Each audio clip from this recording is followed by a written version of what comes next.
Hello दोस्तों, आपका स्वागत है हमारी चैनल जेन्युइन ट्रेडर पर। दोस्तों, इस हफ्ते आईपीओ का सैलाब आने वाला है, जहां अच्छी अच्छी कंपनी के आईपीओ आ रहे हैं। तो आज हम बात करने जा रहे हैं उसी में से एक मजबूत आईपीओ की।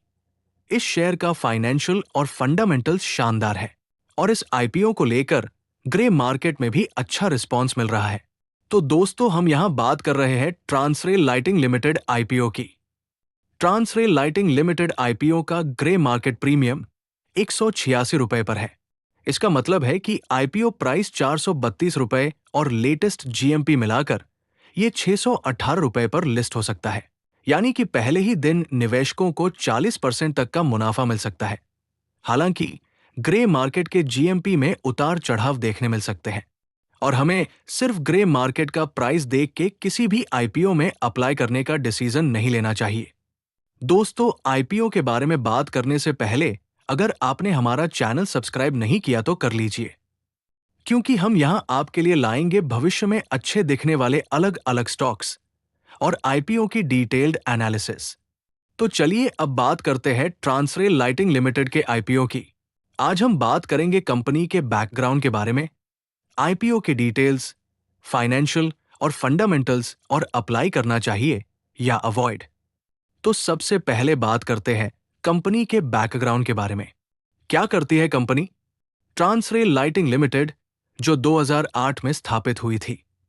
ये कंपनी एक इंजीनियरिंग और कंस्ट्रक्शन कंपनी है जिसका मुख्य फोकस पावर ट्रांसमिशन और डिस्ट्रीब्यूशन तथा लैटिस स्ट्रक्चर्स, कंडक्टर्स और मोनोपोल्स का मैन्युफैक्चरिंग करना है। Transrail lighting company power transmission और डिस्ट्रीब्यूशन सेक्टर में काम करती है। इसने 58 देशों में 200 से अधिक प्रोजेक्ट पूरे किए हैं और 34,654 सर्किट किलोमीटर ट्रांसमिशन लाइन और 30,000 circuit kilometre distribution line install की है। कंपनी ने रेल इंफ्रा और सिविल निर्माण गतिविधियों में भी विविधता लाई है। IPO details. आईपीओ सब्सक्रिप्शन के लिए 19 दिसंबर को खुलेगा और 23 दिसंबर को बंद होगा।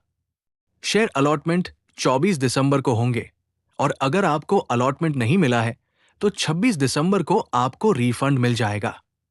कंपनी 27 दिसंबर को बीएसई और एनएसई में लिस्ट होगी।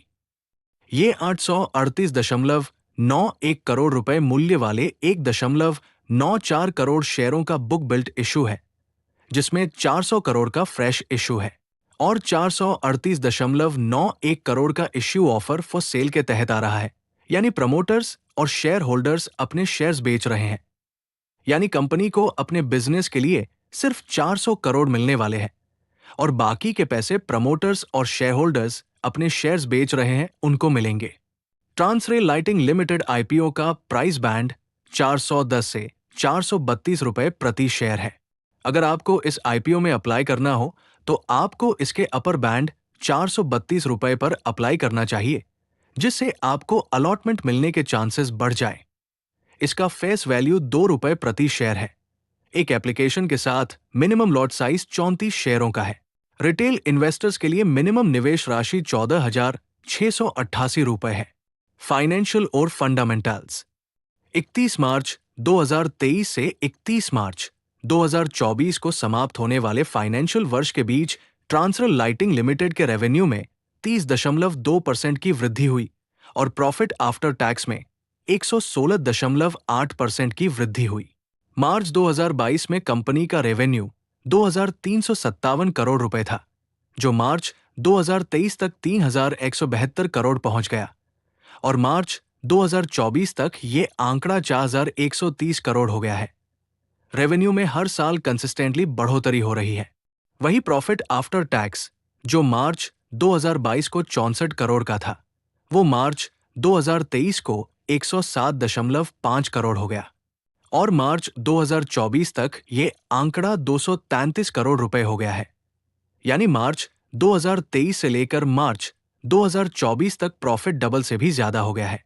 रेवेन्यू में हर साल कंपनी ने नॉमिनल ग्रोथ हासिल की है, पर अगर प्रॉफिट की बात करें, पिछले 2 सालों से कंपनी ने ऑलमोस्ट डबल जैसा प्रॉफिट हासिल किया है। ये कंपनी जानती है कि प्रॉफिट को साल दर साल कैसे बढ़ाना है। कंपनी का ऐसा ही परफॉर्मेंस भविष्य में भी देखने मिला तो ये कंपनी लॉन्ग टर्म में काफी अच्छा रिटर्न दे सकती है।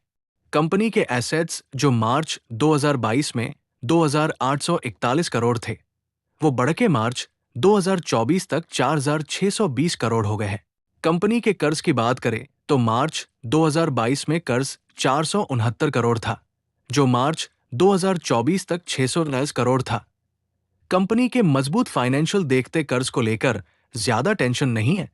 इतना कर्ज कंपनी बेयर कर सकती है और आने वाले सालों में कंपनी इसे और कम करने की कोशिश करेगी। रिटर्न ऑन इक्विटी 24% है और ROCE 24% है, जिसे अच्छा कह सकते हैं। RONW 21% है, जो भी अच्छा है, और डेट टू इक्विटी 0.56 है, जो दर्शाता है कि कर्ज नॉमिनल है, जो आगे जाके और कम हो सकता है। प्रॉफिट आफ्टर टैक्स मार्जिन 5.65% है। हालांकि ये थोड़ा कम है, पर इस बिजनेस में PAT मार्जिन इतना ही होता है। PE 23 का है, जो अपने पीयर्स कंपनी से काफी कम है। यानी कंपनी अच्छे वैल्यूएशन पे आ रही है, जिससे लिस्टिंग के दिन आपको अच्छा खासा गेन मिल सकता है। IPO फंड का यूज। कंपनी IPO फंड का यूज वर्किंग कैपिटल रिक्वायरमेंट्स के लिए, कैपिटल एक्सपेंडिचर और सामान्य कॉरपोरेट उद्देश्यों को पूरा करने के लिए करेगी। अप्लाई करें या अवॉइड? कंपनी के पास अच्छा क्लाइंट बेस है। 30 जून 2024 तक इसके पास 10,213 करोड़ रुपए की ऑर्डर बुक थी। कंपनी का फाइनेंशियल मजबूत है, कर्ज भी काफी कम है। पिछले कई सालों से कंपनी के रेवेन्यू और प्रॉफिट में अच्छा ग्रोथ देखने मिला है। ग्रे मार्केट में भी लोगों का उत्साह देखते ये कंपनी लिस्टिंग के दिन 30 से 40% का रिटर्न दे सकती है। निवेशक लॉन्ग टर्म के लिए भी इसमें फंड लगा सकते हैं, जिसकी वजह से मैं इस IPO में अप्लाई करने जा रहा हूं। बाकी तो मैंने सारी जानकारी दे दी है। अब आप अपना एनालिसिस करिए और इस IPO में अप्लाई करने से पहले अपने फाइनेंशियल कंसल्टेंट की सलाह जरूर ले। तो अब ये आपके ऊपर है कि आपको इस IPO में अप्लाई करना चाहिए या नहीं। आज के लिए बस इतना ही। अगली बार फिर मिलेंगे किसी और स्टॉक, IPO या किसी और जानकारी के साथ।